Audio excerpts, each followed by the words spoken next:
प्रिय भक्तगण, आज हम आपको एक कथा का श्रवण करा रहे हूँ जो सुनने मात्र से आपके जीवन में सुख, संपत्ति और धन की वर्षा होगी। तो चलिए कथा को प्रारंभ करते हैं। भगवान शिव माता पार्वती से कहते हैं, अच्छे कर्म का अच्छा फल मिलता है। फिर माता पार्वती कहती है, हे देवों के देव महादेव, कौन से अच्छे कर्म होते हैं? प्रत्येक इंसान तो अच्छे कर्म करते ही है। फिर भगवान शिव कहते हैं, हे देवी, आज मैं आपको कहानी के माध्यम से बताऊंगा कि कौन से अच्छे कर्म इंसान को करने चाहिए। अगर आप ये कहानी सुन रहे हैं तो पूरा सुनिए। इस कथा को आधा अधूरा छोड़कर जाने की गलती मत करिएगा, क्योंकि इस पवित्र कथा को पूरा सुनने से मन चाहा फल की प्राप्ति होगी। इसलिए इस कथा को पूरा सुने।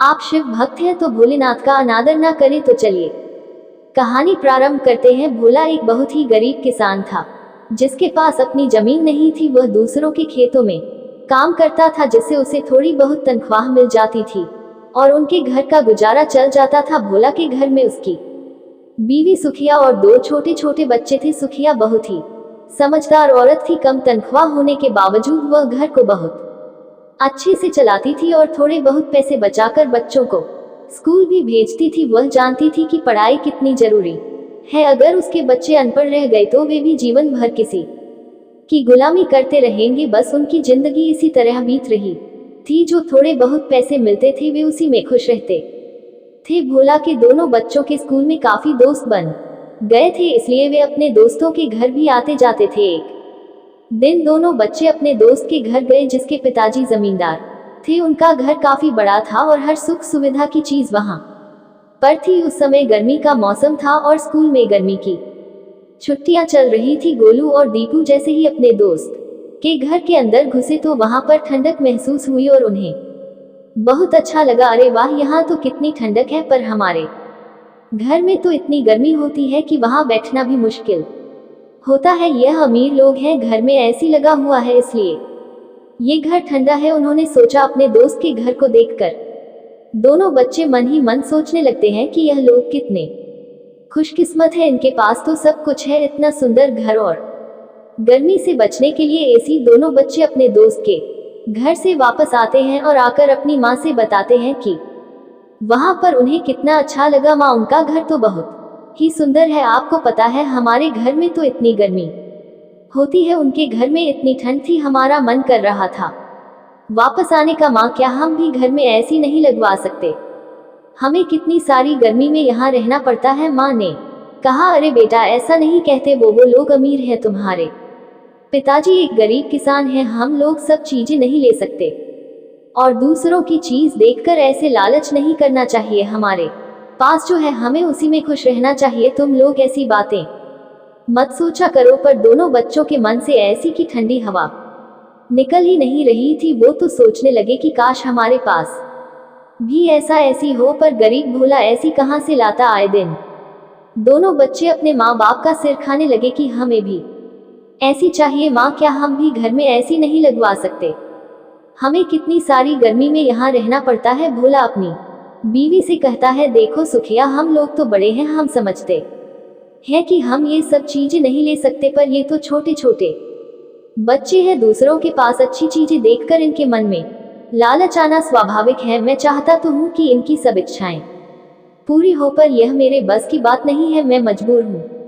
सुखिया ने कहा, अरे आप बिल्कुल चिंता ना करें, ये तो बच्चे हैं, 2-4 दिन में जिद करके भूल जाएंगे। आप क्यों इतना सोच रहे हैं? और यदि भगवान ने कभी चाहा तो हमारे पास भी सब कुछ अच्छा होगा। बस आप ज्यादा सोचे नहीं। सखिया इस तरह से अपने पति और बच्चों को समझा दिया करती थी। भोला जिसके खेत में काम करता था, वह काफी पैसे वाला आदमी था, परंतु बहुत ही कंजूस और किसी की भी मदद न करने वाला व्यक्ति था। उसके घर में उसके अलावा और कोई नहीं रहता था। उसकी शादी नहीं हुई थी, इसलिए वह अकेला ही लाखों रुपए का मालिक था, परंतु फिर भी कभी किसी की मदद नहीं करता था। इतना पैसा होने के बावजूद भी वह बहुत कंजूस था। एक बार भोला उससे कुछ पैसे उधार मांगने गया तो उसने साफ इनकार कर दिया। देखो भाई, जो काम करते हो उसी के पैसे लिया करो, उधार मांगकर मुझे परेशान मत करो। इसी तरह दिन बीत रहे थे। एक दिन भोला और उसकी बीवी सुखिया बाजार से कुछ सामान लेकर घर वापस आ रहे थे। तभी उन्होंने देखा कि सामने एक व्यक्ति गाड़ी से टकराकर सड़क पर गिर गया है और उसके पैर से बहुत खून निकल रहा है। लोग उसके आसपास भीड़ लगाए खड़े थे, लेकिन कोई उसकी मदद नहीं कर रहा था। भोला ने जैसे ही आगे बढ़कर देखा तो वह हैरान रह गया कि यह तो उसके मालिक है। अरे, ये तो मेरे मालिक है। ऐसा लग रहा था कि उनका किसी गाड़ी से एक्सीडेंट हो गया है। बहुत खून बह रहा था। अगर हम इन्हें जल्दी से अस्पताल नहीं ले गए तो इनका बचना मुश्किल है। सुखिया भी बहुत अच्छे स्वभाव की औरत थी। दोनों ने मिलकर जल्दी से एक ऑटो रिक्शा किया और मालिक को उसमें लिटा करा जल्दी से अस्पताल ले गए। अस्पताल में डॉक्टर ने उनका चेकअप किया और भोला से कहा, इनका काफी खून बह गया है, इन्हें जल्दी ही खून चढ़ाना होगा। अगर आप में से कोई खूनदान करेगा तो इनकी जान बचाई जा सकती है। जी डॉक्टर साहब, मैं खून देने के लिए तैयार हूँ। आप जितना चाहे खून ले लें, पर मेरे मालिक की जान बचा ले। डॉक्टर उसे अंदर ले जाते हैं और भोला अपने मालिक के लिए 2 बोतल खून दान कर देता है। तुरंत मालिक को खून चढ़ाया जाता है और कुछ ही घंटों में उन्हें होश आ जाता है। भोला सुखिया से कहता है, देखो सुखिया, मालिक का इस दुनिया में कोई नहीं है, इसलिए मुझे नहीं पता कि हमें किसे बताना चाहिए। अब हमारा फर्ज बनता है कि जब तक ये ठीक नहीं हो जाते हम इनका ध्यान रखें। तुम घर से कुछ खाना बनाकर इनके लिए ले आओ, मैं यहीं रुका हूँ। सुखिया जल्दी से घर जाती है और जो कुछ थोड़ा बहुत था बनाकर दोनों के लिए खाना अस्पताल ले आती है। मालिक को भी होश आ गया था। डॉक्टर उन्हें बताते हैं कि किस तरह भोला ने अपना खून देकर उनकी जान बचाई है, वरना जिस हालत में उन्हें अस्पताल लाया गया था उनका बच पाना बहुत मुश्किल था। मालिक ये सब सुन बहुत शर्मिंदा होते हैं। उन्होंने भोला के साथ कितना बुरा व्यवहार किया, पर फिर भी उसने अपनी जान की परवाह ना करते हुए उनकी जान बचाए। अगले दिन डॉक्टर उन्हें छुट्टी दे देता है और वे भोला से माफी मांगते हैं। भोला, यदि मैं चाहूँ भी तो तुम्हारा एहसान जिंदगी भर नहीं उतार सकता। मेरा तो इस दुनिया में कोई नहीं है, परंतु तुम मेरे अपनों से भी बढ़कर निकले। कोई अपना भी शायद ऐसे समय पर मेरी मदद ना करता। मेरे पास इतनी बड़ी हवेली है, इतना पैसा है। मैं चाहता हूँ कि तुम लोग मेरे साथ मेरे घर पर रहो। तुम्हारे वहां रहने से मुझे भी लगेगा कि मेरे अपने लोग हैं मेरे पास, और तुम कितने ईमानदार भी तो हो। आज से मेरा कारोबार और गोदाम सब तुम देखना, इससे तुम्हें भी अच्छी खासी कमाई होगी और तुम्हारे बच्चों का भविष्य भी बन जाएगा। मालिक उन्हें कहता है कि वह आज से ही अपने परिवार और बच्चों को लेकर उनके साथ हवेली पर चले। सुखिया और भोला मालिक की यह बात सुनकर उनका शुक्रिया अदा करते हैं और अपने भगवान का भी शुक्रिया अदा करते हैं कि आखिर भगवान शिव ने उनके सब कष्ट दूर कर दिए। जैसे ही बच्चे हवेली में घुसते हैं, वहां की ठंडी हवा और ऐसी देखकर उनकी खुशी का ठिकाना नहीं रहता। वे दोनों खुशी के मारे नाचने लगते हैं। अरे वाह माँ, पिताजी देखा, हमारे पास भी ऐसी आ गया, अब हम भी शान और मजे से रहेंगे। बच्चों की खुशी देखकर भोला और सुखिया बहुत खुश होते हैं।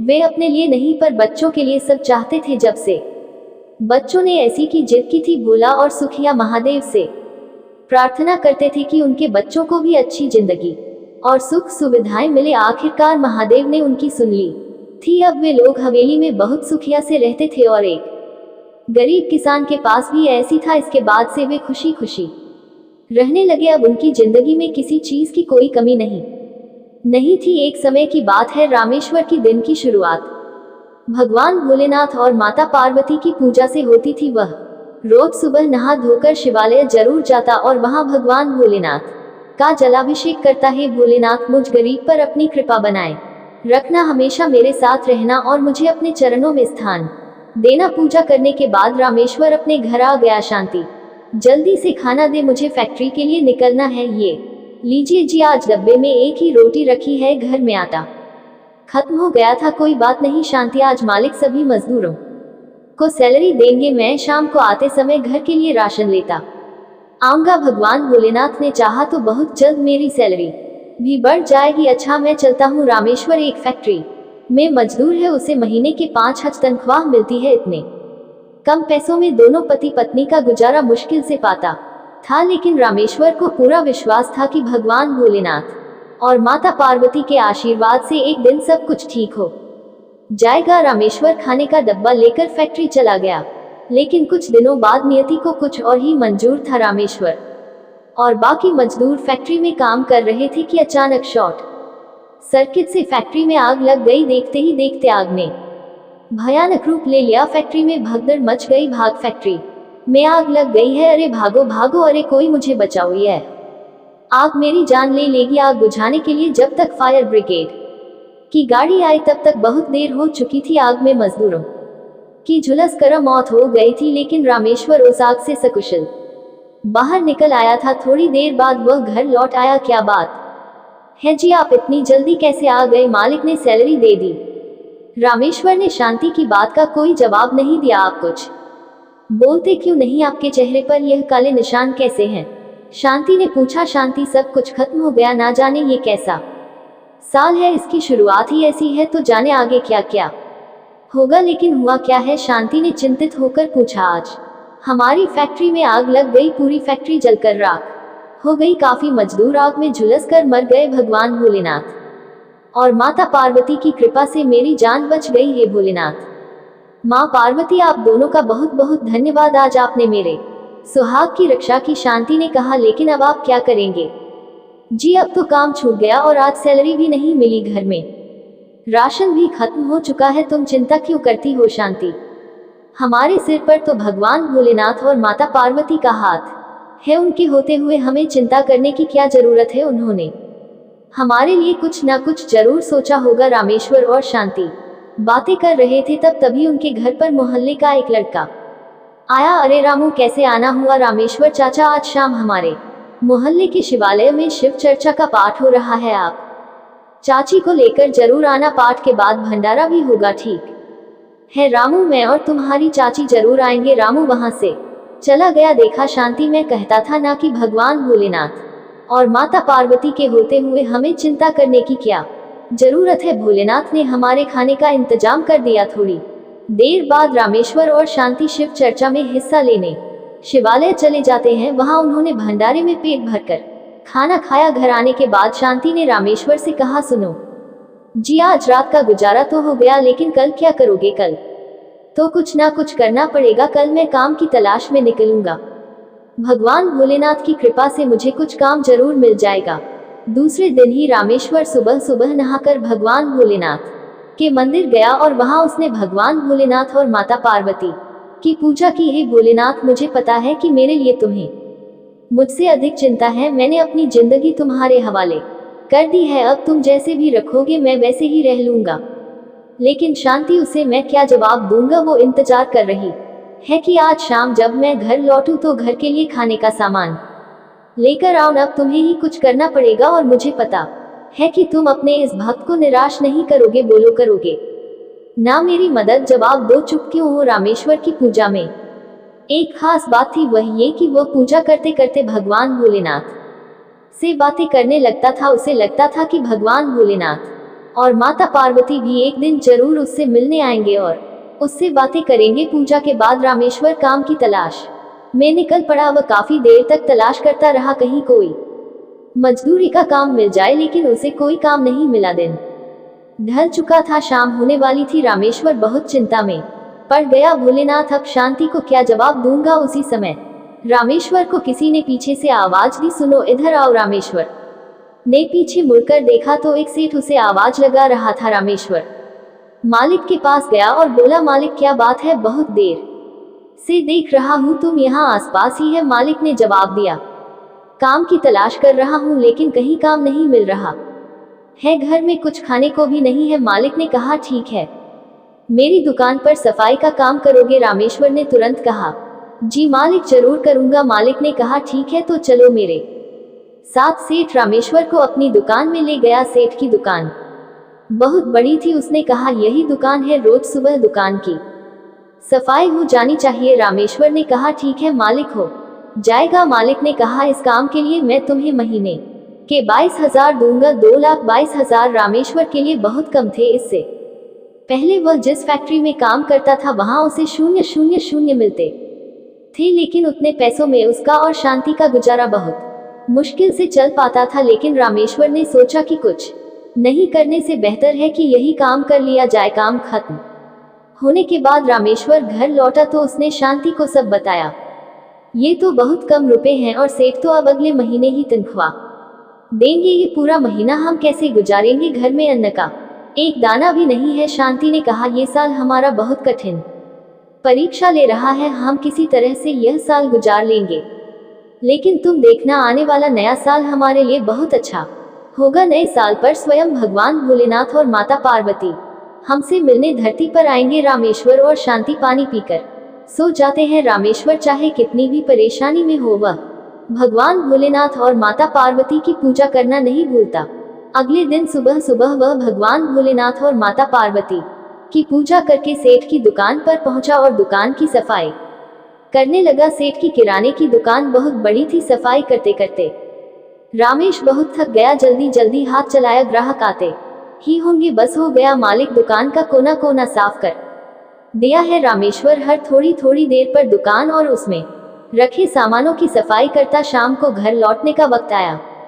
रामेश्वर ने मालिक से कहा, मालिक मेरे घर में खाने के लिए कुछ भी नहीं है, थोड़ा अनाज मिल जाता तो आप मेरी सैलरी से काट लेना। मालिक ने कहा, ठीक है देता हूँ। सेठ ने रामेश्वर को थोड़ा सा चावल और दाल दे दिया, लेकिन उस दाल और चावल में कीड़े लगे हुए थे जिसे सेठ ने कचरे में फेंकने के लिए रखा था। मजबूर रामेश्वर उसे लेकर घर आ गया।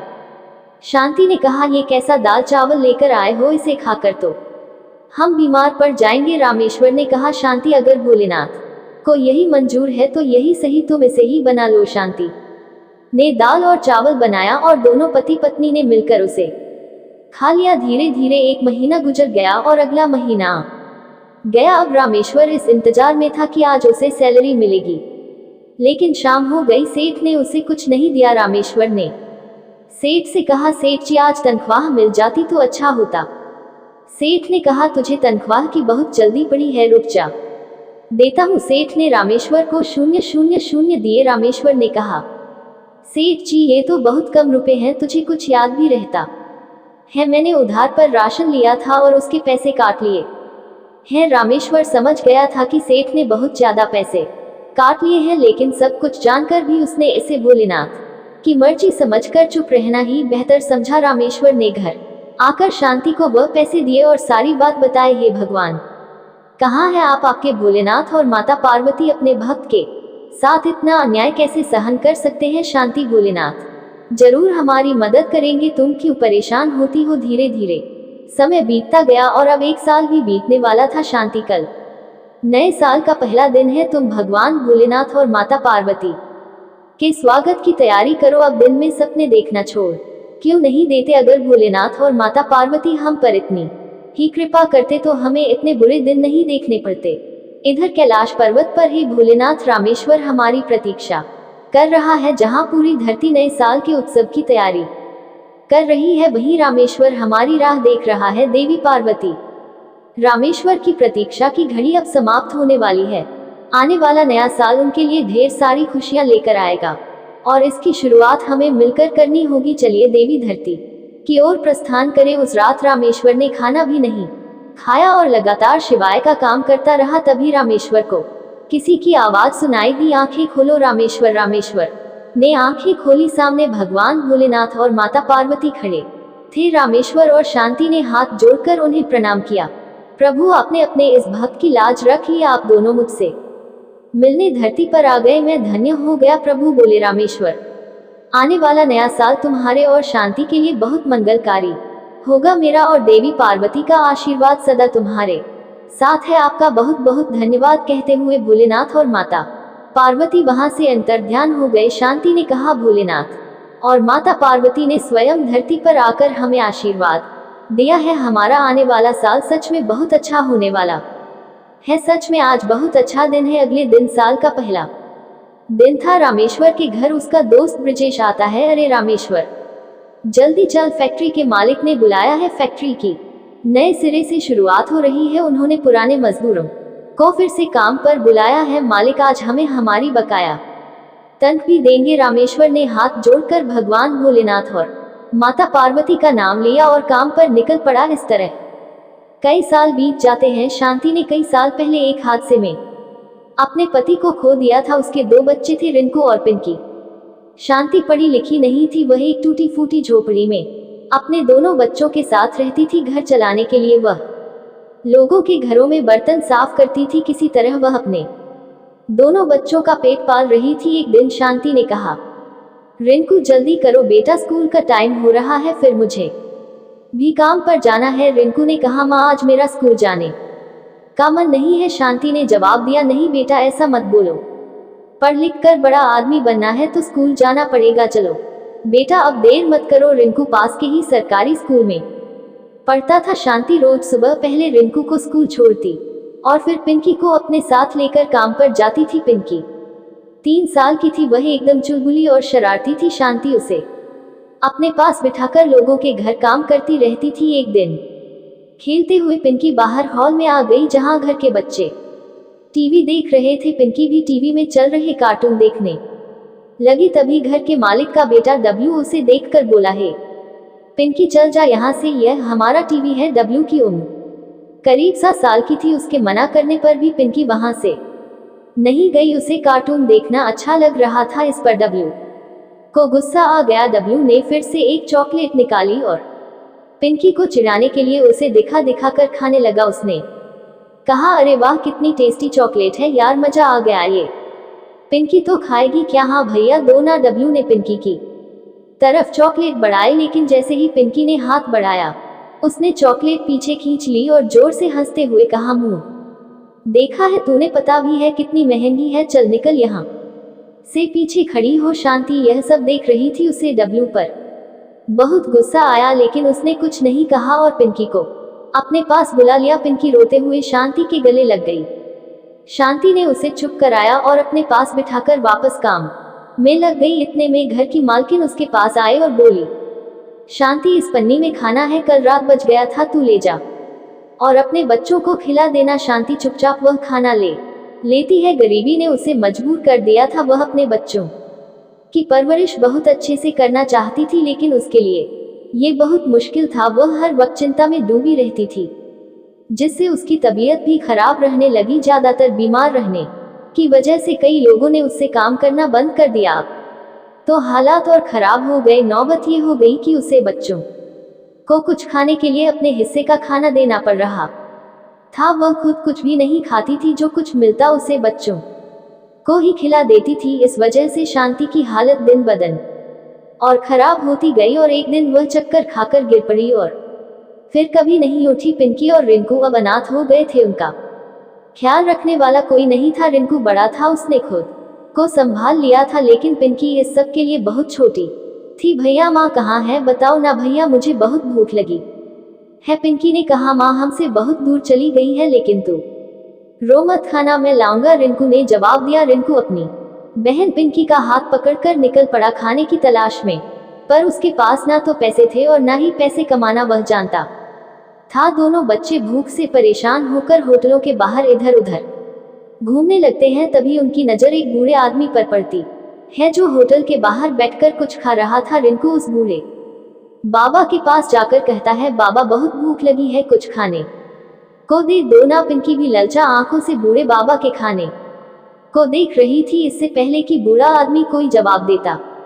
पिंकी उसके हाथ से खाना छीनकर खाने लगती है। ये देखकर बूढ़े बाबा रिंकू से पूछते हैं, बेटा कौन हो तुम लोग, कहाँ से आए हो, तुम्हारे घर वाले कहाँ हैं? रिंकू बूढ़े बाबा को अपने बारे में सब कुछ बताता है। बूढ़े बाबा दोनों बच्चों की मदद करना चाहते थे, लेकिन सच तो ये था कि वे खुद होटल का फेंका हुआ खाना खा रहे थे, जिसे पिंकी ने उनके हाथों से छीन लिया था। फिर भी बूढ़े बाबा ने दिल मजबूत किया और रिंकू और पिंकी को अपने साथ रख लिया और बोले, चलो बच्चों, इस दुनिया में ना तुम्हारा कोई है और ना ही मेरा, आज से हम साथ रहेंगे। बूढ़े बाबा के पास अपना कोई घर नहीं था। वे तो फुटपाथ पर रहते थे और लोगों से भीख मांगकर या फेंका हुआ खाना खाकर अपना पेट भरते थे। फिर भी बूढ़े बाबा ने हिम्मत जुटाई और रिंकू और पिंकी को अपने साथ रख लिया।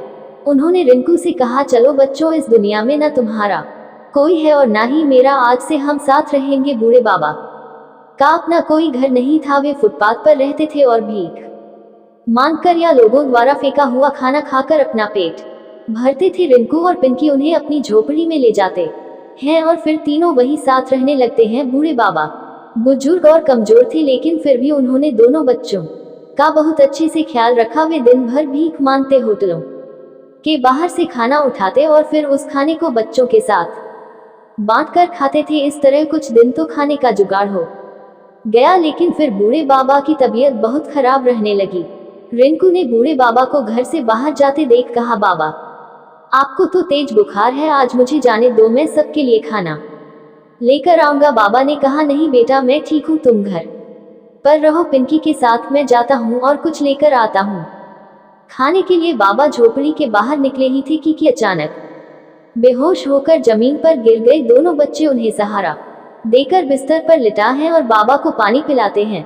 थोड़ी देर बाद बाबा को होश आ जाता है, लेकिन अब भी वह खड़े होने की हालत में नहीं थे। रिंकू को समझ आ गया था कि अब उसे ही कुछ करना होगा। वह पिंकी को बाबा के पास छोड़कर घर से बाहर निकल जाता है। वह पूरा दिन इधर उधर भटकता है, लेकिन उसे खाने के लिए कुछ भी नहीं मिलता। अचानक उसे एक बेकरी की दुकान दिखाई देती है। वह चुपचाप एक ब्रेड का पैकेट उस दुकान से चुरा लेता है। घर पहुंचकर वह देखता है कि पिंकी एक सूखी सी रोटी खा रही है। रिंकू उससे कहता है, पिंकी यह क्या खा रही है, तू कहाँ से लाई रोटी? पिंकी जवाब देती है, भैया बाहर जो टॉमी घूमता है ना अंकल, उसके लिए रोटी डाल गए थे। टॉमी ने उस रोटी को सूंघ, लेकिन पता नहीं क्यों उसने ये रोटी नहीं खाई। मुझे बहुत भूख लग रही थी भैया, इसलिए मैंने ये रोटी उठा ली। भैया टॉमी को बुरा लगा होगा क्या मैंने उसकी रोटी उठा ली? पिंकी की बात सुनकर रिंकू की आंखों में आंसू आ जाते हैं। वह पिंकी को गले से लगा लेता है और उससे रोटी लेकर बाहर फेंक देता है। फिर उसे ब्रेड के पैकेट से ब्रेड निकाल कर खाने को देता है। पिंकी बड़े मन से ब्रेड खाती है और उसे खाते देख रिंकू को बहुत सुकून मिलता है। रिंकू बची हुई ब्रेड बूढ़े बाबा को खिला देता है और खुद भूखा ही रहता है। एक दिन खाने की तलाश में भटकते हुए रिंकू और पिंकी एक पार्क में पहुंचे। पार्क में लगे झूलों को देखकर पिंकी ने रिंकू से कहा, भैया देखो ना कितने अच्छे झूले हैं, मुझे भी झूलना है। रिंकू ने कहा, चल पिंकी मैं तुझे झुलाऊं। रिंकू पिंकी को लेकर पार्क के अंदर जाने की कोशिश करता है, लेकिन वहां का गार्ड उन्हें अंदर नहीं जाने देता। फिर दोनों पीछे की दीवार फांद कर पार्क के अंदर चले जाते हैं। कुछ देर झूला झूलने के बाद दोनों देखते हैं कि पार्क के कोने में मोहल्ले के बच्चे आवारा जानवरों के लिए अपने अपने घरों से रोटी लाकर रख रहे थे। ये देखकर पिंकी रिंकू से कहती है, भैया देखो ना कितनी सारी रोटियां हैं, बाबा ने कल से कुछ नहीं खाया और मुझे भी भूख लगी है, चलो ना ये रोटियां लेकर चलते हैं। अगर किसी को घर खाना होता तो वह यहाँ छोड़कर थोड़ी जाता। रिंकू जानता था कि वे रोटियां जानवरों के लिए थी, लेकिन पिंकी को मना करने की उसकी हिम्मत नहीं हुई। मजबूर होकर उसने पिंकी के साथ वे सारी रोटियां उठाए और उन्हें घर ले गया। तीनों ने वही रोटियां खाकर अपनी भूख मिटाई। अब रिंकू और पिंकी दोनों छिपकर उस पार्क में जाने लगे और जैसे ही वहां बहुत सारी रोटियां इकट्ठा हो जाती, दोनों उन्हें उठाकर घर ले आते। कई दिनों तक ऐसा ही चलता रहा, लेकिन एक दिन एक बच्चे ने उन्हें ऐसा करते देख लिया। उन्हें देखते ही बच्चे ने शोर मचाना शुरू कर दिया, वो देखो वे दोनों हमारी रोटियां उठा रहे हैं, कितने बुरे हैं ये, बेचारे कुत्तों का खाना ले रहे हैं, इन्हें तो मजा छका ही पड़ेगा। वह बच्चा अपने सारे दोस्तों के साथ मिलकर रिंकू और पिंकी का पीछा करता है। वे देखते हैं कि रिंकू और पिंकी उन रोटियों को न सिर्फ खुद खा रहे थे, बल्कि बीमार पड़े बूढ़े बाबा को भी खिला रहे थे। ये सब देखकर सभी बच्चों का दिल पिघल जाता है। सारे बच्चे अच्छे घरों से थे। उन्होंने रिंकू और पिंकी के बारे में अपने माता पिता को बताया। सभी ने रिंकू और पिंकी की मदद करने का फैसला किया। बच्चे अपने माता पिता के साथ रिंकू और पिंकी की झोपड़ी के पास पहुंचे। इतने सारे लोगों को देखकर रिंकू ने डरते हुए पूछा, आप लोग यहाँ क्यों आए हैं? हमें माफ कर दीजिए, आगे से हम नहीं उठाएंगे। तभी एक महिला आगे बढ़ती है और रिंकू के सिर पर हाथ रखते हुए कहती है, डरो मत बेटा, अपने बारे में सब कुछ बताओ, हम तुम्हारी मदद करना चाहते हैं। और यह बूढ़े बाबा कौन है तुम्हारे साथ?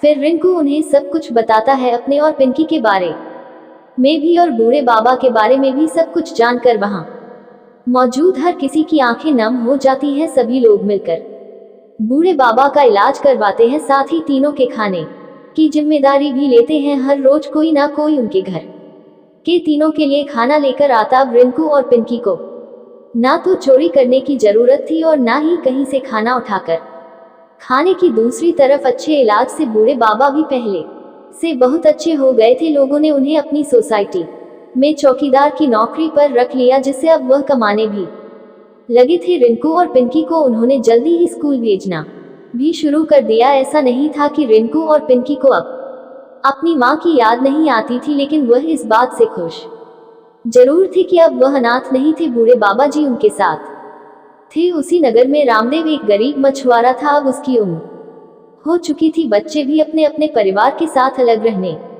लगे थे। रामदेव का शरीर कमजोर हो चला था, इसलिए वह अब मछलियां पकड़ने समुद्र में नहीं जा पाता था। वह समुद्र के किनारे मछलियां पकड़ने चला जाता था। एक दिन उसने कहा, कमला मैं जरा समुद्र किनारे होकर आता हूँ, शायद कुछ मछलियां मिल जाए तो बेचकर पैसे आ जाएंगे। कमला ने कहा, तुम भी कहाँ तक मेहनत करोगे जी, अब तुम्हारी भी तो उम्र हो चली है।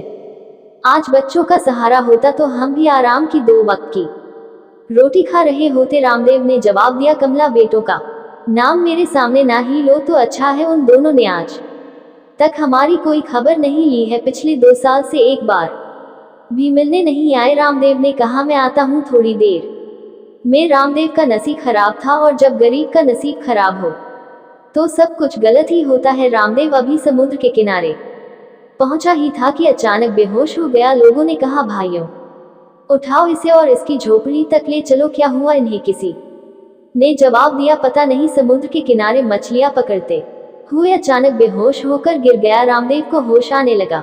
उसने कहा, सर्वेश भैया, अचानक आंखों के आगे अंधेरा आया और मैं गिर पड़ा। उसके बाद मुझे कुछ याद नहीं। कमला ने कहा, सुनो जी, तुम आराम करो और अभी कुछ दिन समुद्र किनारे जाने की कोई जरूरत नहीं है। भगवान का लाख लाख शुक्र है कि कुछ नहीं हुआ। रामदेव ने कहा, तुम ठीक हो, पर कमला अगर मैं समुद्र किनारे मछलियां पकड़ने नहीं गया तो हमारा गुजारा कैसे होगा? कमला ने जवाब दिया, तुम चिंता मत करो, जब तक तुम ठीक नहीं हो जाते तब तक मैं समुद्र किनारे मछलियां पकड़ने जाऊंगी। रामदेव ने कहा, पर कमला अब तो तुम्हारी भी उम्र हो चली है, कैसे जाओगी? सुनो जी, उम्र चाहे कितनी भी हो जाए पर इंसान की हिम्मत कभी नहीं बदलती। इंसान का विश्वास वही रहता है जैसा उसने सोचा होता है। एक बार कोशिश कर लेने में क्या जाता है। मैं कल सुबह ही मछलियां पकड़ने समुद्र किनारे जाऊंगी और तुम कुछ दिन आराम करो।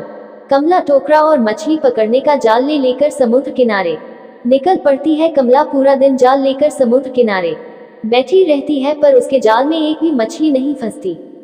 तभी माखन नाम का एक मछुआरा वहां आता है। अरे कमला ताई, जितनी मर्जी कोशिश कर लो, तुम्हारे जाल में मछली नहीं फंसने वाली। यह हम जैसे सालों से मछली पकड़ने वाले मछुआरों का ही काम है, तुम्हारे बस की बात नहीं है। ताई, घर वापस चली जाओ और जाकर रोटी बनाओ। कमला निराश होकर घर वापस लौट आती है। रामदेव कहता है, निराश क्यों होती हो कमला? कोई बात नहीं, आज कई वर्षों बाद तुमने मछली पकड़ने का काम किया है। कल दोबारा कोशिश करना, मुझे पता है तुम इस काम में जरूर सफल होगी। तुम सही कह रहे हो, मैंने हिम्मत नहीं हारी। मैं कल एक बार फिर कोशिश करूंगी। अगले दिन कमला दोबारा मछली पकड़ने के लिए समुद्र किनारे जाती है। माखन उसे कहता है, कमला ताई, फिर क्यों आ गई? तुम्हें पता है तुम्हारी अब उम्र नहीं रही, तुम थक जाओगी, पर पूरा दिन मछली तुम्हारे जाल में नहीं आएगी। अरे मैं किसी मछली को छोड़ूंगा तभी तो तुम्हारे जाल में फंसेगी ना। माखन, तुम मेरे बेटे की उम्र के हो, इसलिए तुम्हें भी नसीहत दे रही हूँ, कभी भी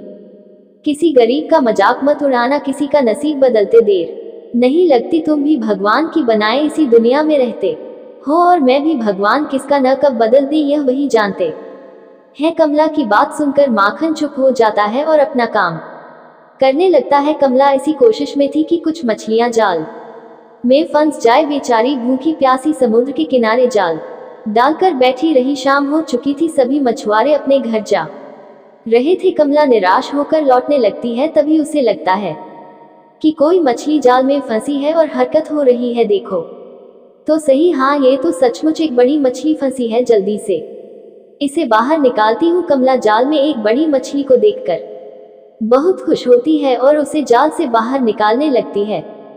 तभी मछली कहती है, मुझे छोड़ दो, मेरे 2 छोटे बच्चे मेरा इंतजार कर रहे होंगे। अगर मैं उनके पास समय पर नहीं गई तो वे भूखे मर जाएंगे। मैं उनके लिए खाना लेने निकली थी, मुझे लगा रात हो चुकी है। सभी मछुआरे अपने घर जा चुके होंगे, इसलिए समुद्र के किनारे पर भोजन तलाशने आ गई थी। मुझे नहीं पता था कि तुम यहाँ पर अभी भी रुकी हुई हो। तुम्हारी बहुत कृपा होगी अगर तुम मुझे छोड़ दोगी तो। अगर मैंने तुम्हें छोड़ दिया तो हमें आज फिर भूखा सोना पड़ेगा। पिछले 3 दिन से मैं समुद्र किनारे पर आती हूँ पर खाली हाथ ही लौट जाती हूँ। आज बहुत दिनों के बाद तुम मेरी पकड़ में आए हो, पर मैं तुम्हारे साथ भी तो इतनी निर्दयता नहीं कर सकती। मैं तुम्हारे बच्चों की खातिर तुम्हें आज़ाद करती हूँ। तुम्हारा बहुत बहुत शुक्रिया, तुमने मुझे छोड़ दिया।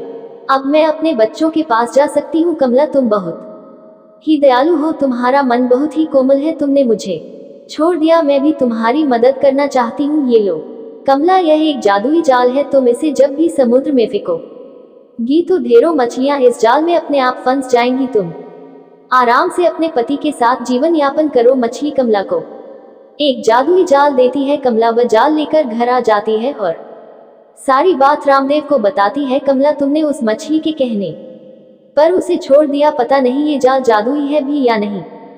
सुनो जी, मुझे इससे कोई फर्क नहीं पड़ता कि यह जाल जादुई है या नहीं, पर किसी माँ को अपने बच्चों से जुदा करना वह भी तो सही नहीं था ना। कमला अगले दिन वह जादुई जाल लेकर समुद्र किनारे जाती है और भगवान का नाम लेकर वो जाल को समुद्र में फेंक है। अरे कमला ताई, तुम पिछले 1 हफ्ते से जाल को समुद्र में फेंक रही हो, पर तुम्हें पता है तुम्हारे हाथ कुछ नहीं आने वाला। अरे ये क्या कमला ताई के जाल में इतनी ढेरों मछलियां, ये कैसे हो सकता है? इतनी मछलियां तो आज तक मेरे जाल में कभी नहीं फंसी थी। और कमला ताई ने एक बार ही जाल फेंका और उसमें ढेर सारी मछलियां आ गई। इसका मतलब वो मछली सच कह रही थी, उसने मुझे जादुई जाल ही दिया था। भगवान आपका का लाख लाख शुक्र है। आज मेरी बहुत कमाई हो जाएगी और हम पेट भर भोजन कर सकते हैं। कमला सारी मछलियों को टोकरी में भरकर बाजार ले जाती है और उस दिन उसकी बहुत कमाई होती है। वह खुशी खुशी घर आती है और रामदेव को सारी बात बताती है। कमला कहती है, आज मैं बहुत खुश हूँ, तुम्हारे नसीब से आज हमें भरपेट भोजन खाने को मिल रहा है। तभी माखन चोरी चोरी रामदेव और कमला की सारी बातें सुन लेता है और रात में जब रामदेव और कमला सो रहे होते हैं, वह जादुई जाल को बदल देता है और उसकी जगह मामूली जाल रख देता है। अब देखता हूँ कमला ताई कैसे जादुई जाल से मछलियां पकड़ती है। अब ये जादुई जाल मेरा है और समुद्र की सारी मछलियां भी मेरी ही होंगी, माखन सोचता है। अगले दिन कमला जब जाल को लेकर समुद्र किनारे पहुंचती है तो दोबारा उसके जाल में मछलियां नहीं फंसती। ये देखकर माखन हंसने लगता है और वह जादू जाल को समुद्र में फेंकता है। लगता है जादुई जाल ने अपना काम कर दिया, मेरे जाल में बड़ी मछली फंसी है। अरे ये तो बड़ी शार्क है, ये तो मुझे काट रही है। अब कैसे बचूं? ये शार्क मुझे काट रही है। ये जाल मेरे हाथ से छूट क्यों नहीं रहा है? ये जाल तो मेरे हाथ में उलझता ही जा रहा है। मछली मुझ पर हमला कर रही है। कमला ताई, ये तुम्हारा ही जादुई जाल है, मैंने कल रात चोरी से बदल दिया था, मुझसे गलती हो गई।